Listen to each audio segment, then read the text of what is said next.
All right, thanks, Chairman. Thanks to the witnesses. I'll get going, and I want the answers pretty brief and short because I know Joe Flaherty is trying to get in as well there. Mr. Egan, you referred to 12 officials as authorised officers to inspect yards and unlicensed premises. This is like farmers, in my opinion, basically regulating themselves. Is this not a bad system when, if you look back on a previous regime where the Department of Agriculture took the lead on inspections, especially some high-profile ones, were we not better to have the likes of the Department of Agriculture looking after it? Well, we will bring in the Department of Agriculture with us if, as Dr. Hillier said earlier on, if we're very concerned about a place. If we get, for example, if we get a screening finding back from the laboratory which indicates that there's an anabolic steroid, we will get the department and go in immediately. Right. Okay. Right. It has been admitted that a quarter of a tonne of nitrotane came into this country. Was all that accounted for?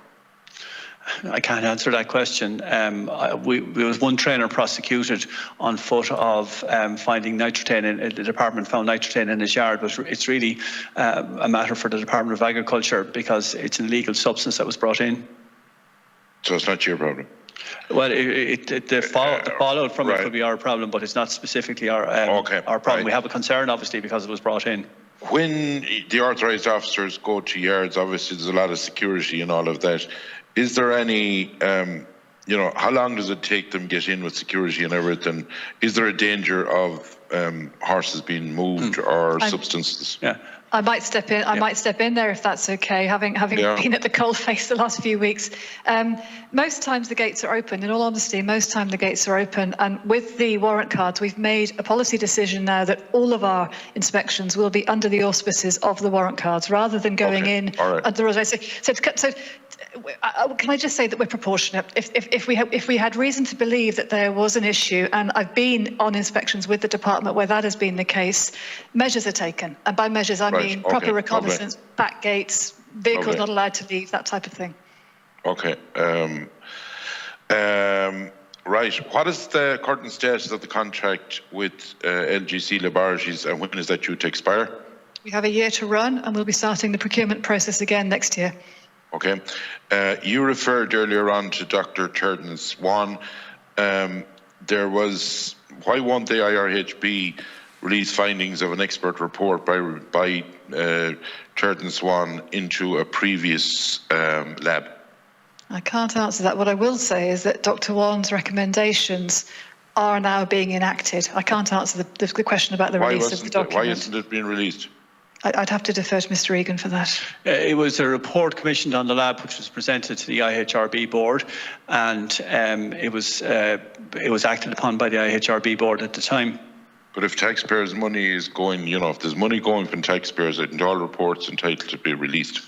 Well, I suppose there was the report referred to commercial issues of a commercial nature, and of course I absolutely regard the sanctity of taxpayers' money, but there are occasions when there's confidentiality issues with regard to reports. But if it's a report into a previous lab, what's the big deal of not releasing it?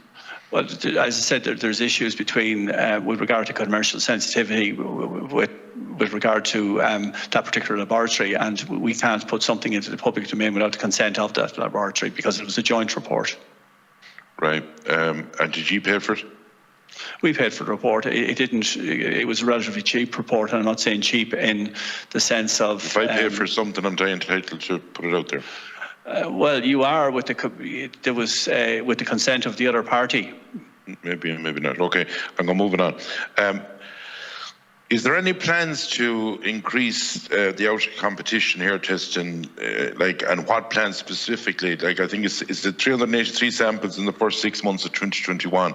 Can you just bring me a quick read of that? Yeah, we will be increasing. We were affected by COVID. It's the reality. We had to be sensitive to it.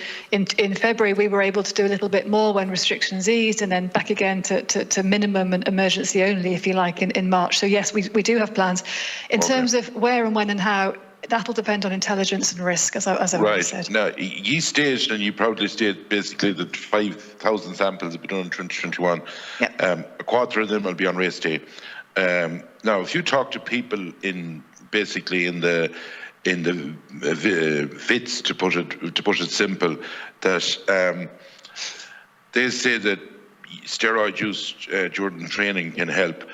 So why are you concentrating most of the samples on race day, as again trying to hit it with most of them earlier on, if this is a problem, if this could cause a problem? It's a good question, and it's why we've shifted our focus, as I said, from 9% out of competition testing in 2016 to nearly 30% now. That's a direction of travel I want to maintain. You're absolutely right. The horses spend most of their time at home. That's where we have to focus our efforts. What I wanted to do was get the authorised officer warrant cards in place so that we could undertake even further testing, and that's where we are. And are you changing that around, what I've said? I'd like to. We're moving in that direction. But liking to and doing is two different things. I intend to. I plan to. The distribution at the moment is also protecting the racehorse. Obviously, our horses winning on our courses here has tremendous implication. We have to protect that as well. It's a balance between the two. You basically say that Ireland is a world leader in drug sampling.